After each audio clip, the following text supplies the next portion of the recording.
So everybody's got their own kind of dating deal breakers, dating icks. It's a very individualized thing, but there's common ones, right, that a lot of people share, I suppose. I mean, like, yes, you want someone to be nice to like strangers or servers, things like that. I think that's a common one where everyone wants to date someone who treats others with respect. I'd prefer not to get cheated on. There's an easy one. Yeah. So we asked on social media a couple of times, just like, what are some reasons you actually dump somebody, petty or otherwise? Maybe even feel weird about it now. We're like, well, maybe I didn't need to end it over that. And I compiled a list for you, Amy K. We call it Love 'Em or Leave 'Em. These are actual reasons members of the Playhouse family have broken up before. I want to know if you would love or leave this person, if it's a genuine dating ick, or if they maybe were a little judgy. This person says, I've broken off with somebody who would always leave a few seconds on the microwave instead of clearing it. It drove me crazy. I never knew what time it was because it said 1, 3, 6, 7 instead of an actual time. Wait, this literally happened to me. Ended. Someone, I'm assuming Steven, he's like the only other one in our house that can work the microwave, left it on like an actual number time, like 1:23 or something. I kept thinking it was 1:23 forever. I'm like, this minute is taking forever. That can really screw you up when it's 3 digits. Yeah, it messed me up. I do think it's a little petty to completely break up with someone over that. I do too. I think you could have maybe had a conversation if it bothered you that much. You could have had a Please conversation. start clearing it. And then they would probably. Yeah. How about Love 'Em or Leave 'Em? They were completely different around their friends. They were louder, meaner, and trying too hard when we were around their people, so I didn't make him my people anymore. I do think that actually is a red flag where you act different in front of certain people. To an extent, I think it's okay. Like, you kind of have to match the room you're in, but you're still going to be yourself. Maybe you don't swear as much. Maybe you're a little more quiet and listen. But if you become this, like, angry, rude, trying to one-up people all the time around others, get out.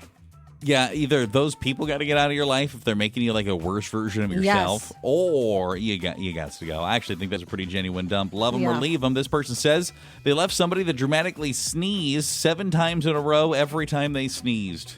You can't do that. I am a dramatic... You're a multiple sneezer, yeah. Steven will count them every time. He'll say, bless you, that was a 4-pack. Bless you, that was a 2-pack, however many it was. No. You can't help that. That's someone, it's just their body reacting. I always feel weird when you sneeze because I don't know when to say bless you and end up saying bless you like 6 times. And you know what drives me nuts? People can never tell. Is that a cough or a sneeze? You know, you do have kind of an odd sound when you do both of those things. I can't help it. It's a snoff. Yeah. Love 'em or leave 'em. I left somebody because he always had 1 to 2% phone battery, and it bothered me because I felt like it made him irresponsible. Wait, I know this sounds so petty, but that would drive me nuts too.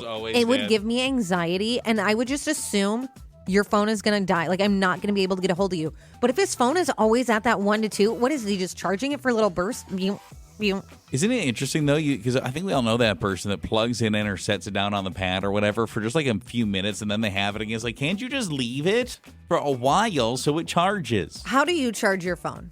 It just sleeps next to me on the charger. Well, it's charging, right? That's how I do it, too. I think that's the normal for most people. You go to bed, you put it on the charger, you wake up, you take it off. Good for most days, I'm good. Steven will charge it like during work, when he gets home from work. He doesn't put it on the charger. He does not have a charger at on his nightstand. Gross. Isn't that so? It drives me nuts. He has one on the couch, so then when he gets home from work, he'll put it like on the side of the couch or on our like ottoman, and then he'll charge it then.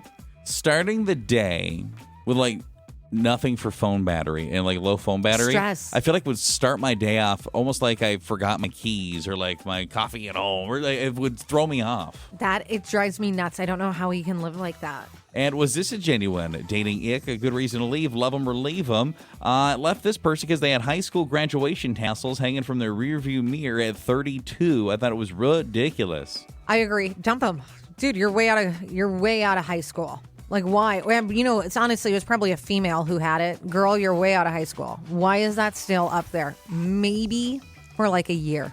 It's Part of me even thinks like you've probably changed vehicles. Right? How to use it, like you've moved them. Very few people have had the same car from 18 to 32. I'm thinking you've been putting that in like multiple vehicles. You're really proud of graduating high school, man. Yeah, I think it's weird when people do that. Even when I was like in high school or like a senior or just like after being a senior, and some of my friends would do it. Why? Yeah, you graduated. Were you showing the world? I'm Go guessing get a job. My tassel's probably on the cap, and I couldn't tell you where the cap is. It could Same. be in the garbage. Could be at my parents' house. Heck, it could be in my house for all I know. I truly have no idea. I don't know where mine is. Honestly, I bet you mine's in the garbage. Probably. Yeah. Maybe you did the thing where you threw it up and then you walked out of the building and you're like, see you later. Never again.